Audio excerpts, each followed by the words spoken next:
네, 상승 출발했던 우리 증시가 하락폭이 거센 상황입니다. 이럴 때일수록 이분의 통찰력이 필요하죠. 어렵게 오셨습니다. 허재환 유진투자증권 연구위원입니다. 위원님 안녕하십니까? 안녕하십니까. 네, 공교롭게 모셨는데 바로 이 순간 또 양지수가 업앤다운이 있어가지고 일단 이런 질문부터 좀 드리겠습니다. 안 그렇지 않아도 부정적 이견들이 좀 있는데요. 네. 뱅크 오브 아메리카가 이 캐피츄레이션이라 그래서 아직도 조건부 항복의 신호는 나오지 않았다. 그러니까 여전히 부정적인 신호를 보내고 있는데 그에 대해서는 어떻게 생각하세요? 일부분은 맞지 않나라고 좀 보여집니다. 이제 제가 그렇게 생각하는 이유는 결국 보통 이제 S&P 500도 그렇고 저희 코스피도 고점 대비 한 20% 이상 빠지면 사실 20% 이상보다도 더 많이 빠졌던 경우는 대부분 시스템 자체가 굉장히 흔들렸던 위기, 뭐 2008년 금융 위기나 또는 닷컴 버블 때나 뭐 이런 때였기 때문에 사실 웬만큼 악재는 분명히 좀 반영을 했다라고 좀 보여지는데요. 근데 20% 이상 하락 이후에 주가가 좀 반등을 했었던 많은 경우들은 대부분 연준의 어떤 태도, 미국의 통화 정책에 있어서의 어떤 강경한 태도가 좀 바뀌었다든지 아니면 뭐 그 기존의 어떤 통화 정책이 유지가 됐다든지 이런 모습들이 좀 나타났었기 때문에 금융시장이 아직 캐피츄레이션, 항복하지 않았다라는 의미에는 결국 연준의 어떤 태도 변화가 없다라는 의미도 분명히 좀 들어가 있지 않느냐라고 좀 보여지고요. 대신에 이제 그 개인 투자자들의 심리를 나타내는 많은 지표들은 사실은 꽤 많은 폭 그 과매도권에 좀 들어갔기 때문에 지금 어떻게 보면 심리는 굉장히 좀 안 좋은데 여전히 이제 돈줄을 좌지우지할 수 있는 통화 정책의 어떤 방향성에 있어서는 아직까지는 항복하지 않았다라는 의견들이 일정 부분 또 맞지 않았나라고 보여집니다. 네, S&P 500 지수 미국 지수를 대표하는 지수인데 지금 고점 대비해서 장중 기준으로 20% 넘게 빠지면서 약세장에 진입을 한 상황입니다. 그런데 여기에 뱅크 오브 아메리카가 추가 하락 가능성을 내놨는데 어디까지 내려갈 거라고 보세요? 그 미국 주식시장의 어떤 하락을 네. 크게 세 가지로 좀 나눠볼 수가 있습니다. 예. 그러니까 보통 이제 한 10% 정도 조정은 굉장히 좀 흔한 조정입니다. 한 1년에 한 2번, 3번 나오는 그런 조정이고요. 근데 이제 2008년 금융위기 터지고는 10%보다는 한 7에서 8% 정도 조정이 있었고 그게 이제 한 부류고 두 번째 조정은 한 10에서 15% 조정. 근데 이때는 좀 떨리긴 하는데 어쨌든 이러한 조정들은 1년에 한 번 정도 나타나는 조정이고요. 대신에 이제 20% 넘는 조정은 진짜 잘 없는 조정입니다. 보통 5년에 한 번 정도 나올까 말까 하는 조정이기 때문에 네. 최근에 이제 20%가 떨어져 그런 상황인데 가끔 30% 넘는 조정이 나오기도 합니다.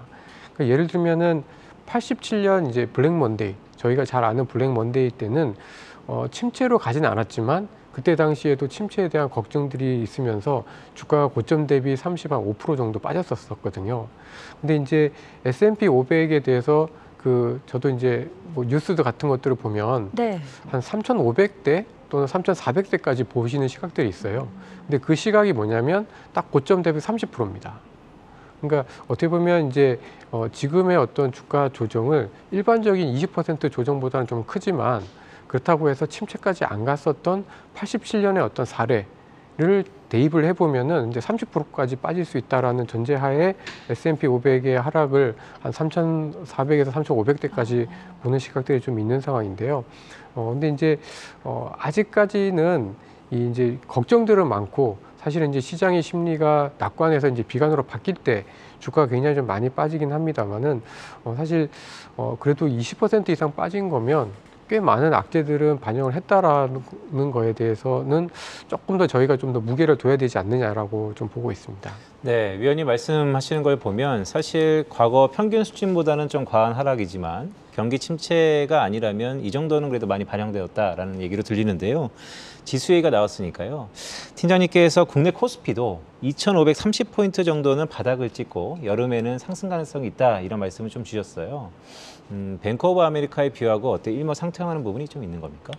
그러니까 저는 이제 미국은 조금 더 빠질 수 있는 여력은 있는 것 같습니다. 왜냐하면 지금 가장 강력하게 통화 긴축, 통화 정책을 정상화하려고 하고 있고 다른 국가들, 뭐 한국은 사실 작년에 3번 올렸었잖아요.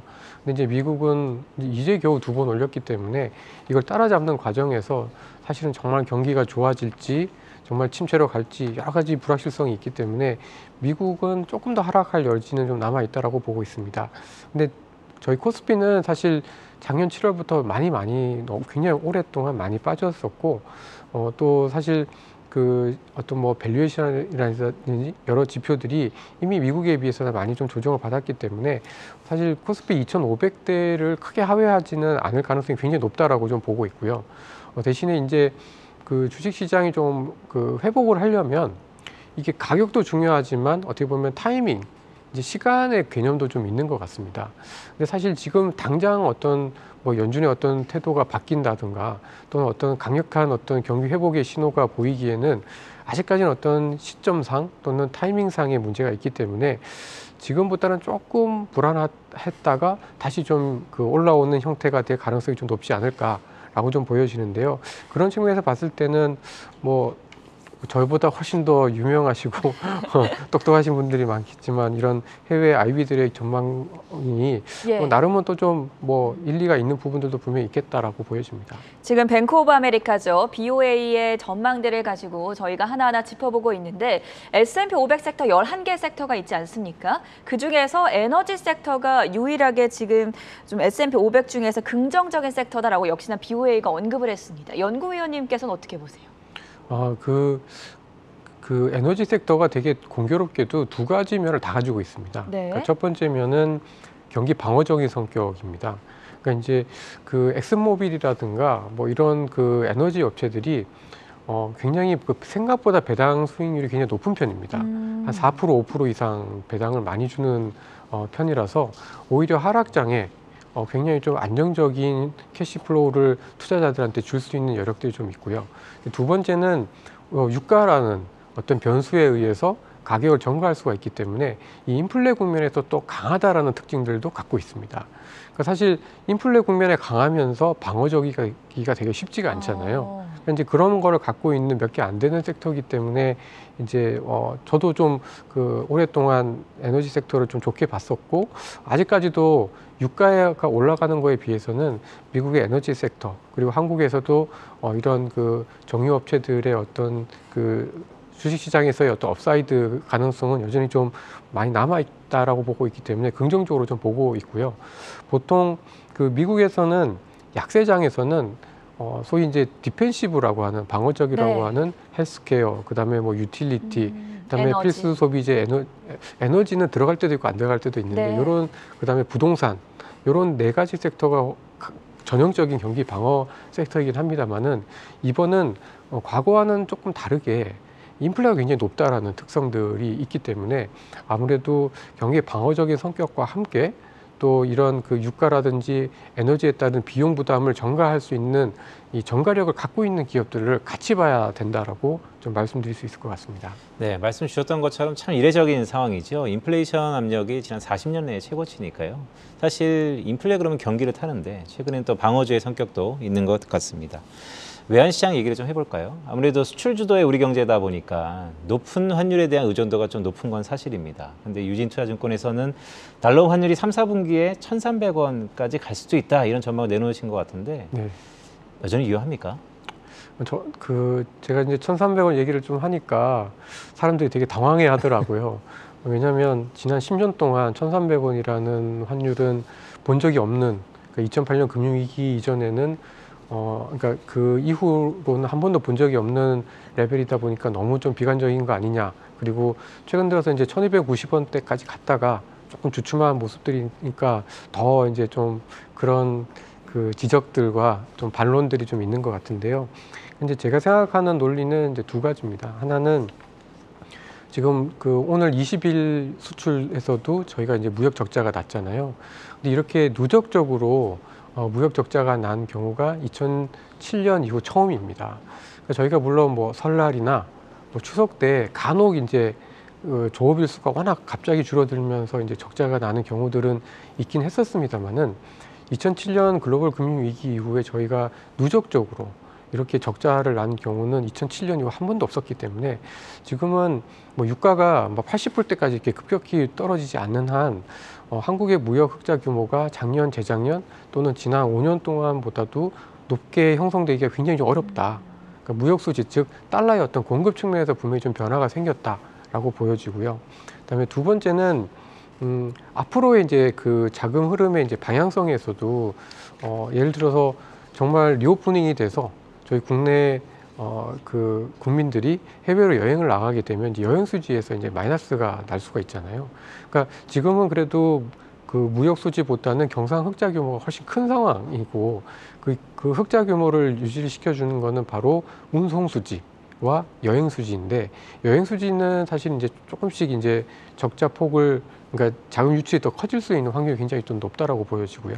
그다음에 또 하나는 지금 또 환율이 이렇게 약해지다 보니까 특히 더 해외 투자를 의외로 또 좀 미국 시장이 많이 흔들림에도 불구하고 여전히 미국 시장이 10% 떨어졌지만 원화가 워낙 약하다 보니까 예. 환해에서 이렇게 약간 좀 그 상쇄되는 것들 때문에 생각보다 해외 투자에 대한 붐이나 어떤 추세가 잘 안 꺾이는 것 같습니다. 그러니까 어떻게 보면 그 결국 돈의 흐름이라는 거는 경상수지에서 자금의 흐름과 또 자본수지 또는 국제수지에서 이렇게 자본의 유출입이 굉장히 같이 생각을 해봐야 되는데, 경상수지는 크게 좋아질 게 없고 자본수지 측면에서는 여전히 나가는 흐름들이 좀 강하다라고 하면 사실은 이제 원화는 약간 이제 1290원대 가고 주춤할 수는 있어도 여전히 좀 약세 우위의 흐름에 좀 더 무게를 두는 것이 훨씬 더 좀 가능성이 좀 높지 않겠느냐, 이렇게 좀 보고 있습니다. 네, 팀장님, 그렇다면 상당히 좀 뭐 의미 있는 그런 해석인데요. 외국인의 입장에서 그럼 우리 원화가 계속해서 약하다는 의미잖아요. 네. 국내 주식에 대한 러브콜이 있겠습니까? 저는 좀 쉽지는 않다라고 보고 있습니다. 근데 이제 내년에는 좀 달라질 수는 있어요. 왜냐하면 올해는 어쨌든 미국이 굉장히 가파르게 금리도 올리고 다른 지역들보다는 그래도 미국의 경제 성장률이 이제 뭐 한국이나 유럽이나 특히 하다못해 이제 중국보다도 평균적으로 봤을 때는 꽤 높은 성장률을 유지할 가능성이 그나마 높기 때문에 뭐 올해 그리고 올해 말까지는 달러가 좀 강할 것 같은데, 네. 내년에는 또 조금 달라집니다. 내년에는 정말 미국이 혹시라도 침체에 안 가더라도 성장률 자체의 어떤 눈높이가 확 떨어지잖아요. 근데 그거에 대해 그런 미국 성장률 눈높이가 떨어지는 거에 비하면은 유럽이나 아시아 쪽은 이제 올해 성장률의 눈높이가 확 떨어져서 내년에는 이제 덜 떨어지기 때문에 달러의 어떤 그 강세 흐름도 내년에는 약간 좀 바뀔 가능성이 좀 높습니다. 그래서 사실 이제 저희 주식시장이 좋으려면 뭐 외국인도 좀 들어와 주고 뭐 개인들도 들어와 주면 제일 좋지만, 사실 이제 그 지금 고점 대비해서 20% 이상 떨어진 상황에서는 어떻게 보면 외국인이 약간 좀 단초를 잡고 있다라고 보여지는데, 외국인이 적극적으로 들어오는 시점은 빨라야 올해 말 정도가 되지 않을까라고 예상을 해보고 있습니다. 몇 주 전부터 좀 솔솔 이야기가 나왔던 부분인데, 이번에 바이든 대통령의 방한을 계기로 좀 더 구체화된 부분이 있습니다. 한국과 미국이 상설 통화 스와프를 체결할 가능성이 있는지, 그리고 이게 만약에 현실화된다면 어떤 영향을 줄지에 대해서도 좀 여쭤볼게요. 사실 통화 스와프 같은 경우는 그 위기 때 되게 좀 강력한 안전판 역할을 해왔었습니다. 그렇죠. 사실 그 저희가 코로나 때도 그랬고 2008년 금융 위기 때도 그랬고, 그 통화 스와프가 딱 체결이 되고 난 다음에 딱 일주일 후부터는 저희 원달러 환율이 굉장히 빠르게 안정이 됐었기 때문에 네. 이게 상설적으로 통화 스와프가 된다라는 의미는 나름대로 이제 원화의 어떤 그 제가 아까 말씀드렸던 그런 그 1,300원대를 위로 뚫고 가서 계속해서 불안해질 수 있는 여지를 굉장히 낮춰줄 수가 있기 때문에 나름대로는 좀 그 긍정적인 그 상징적인 의미가 분명히 있다라고 좀 보여지는데요. 다만 이게 통화 스와프가 된다라는 것 자체가 원화의 강세 요인이 아니라 약세를 굉장히 세게 막는 요인이다라고 보시면 될 것 같습니다. 한미 통화 스와프가 주식과 외환 시장에 미치는 영향까지 들어봤고요. 자, 지금 부정적인 악재 소식이 사실 더 많은 상황이잖아요, 시장에. 이럴 때 우리 투자자분들 전략을 어떻게 세워보면 좋겠습니까? 예, 사실 그 좀 굉장히 힘든 시장이고, 네.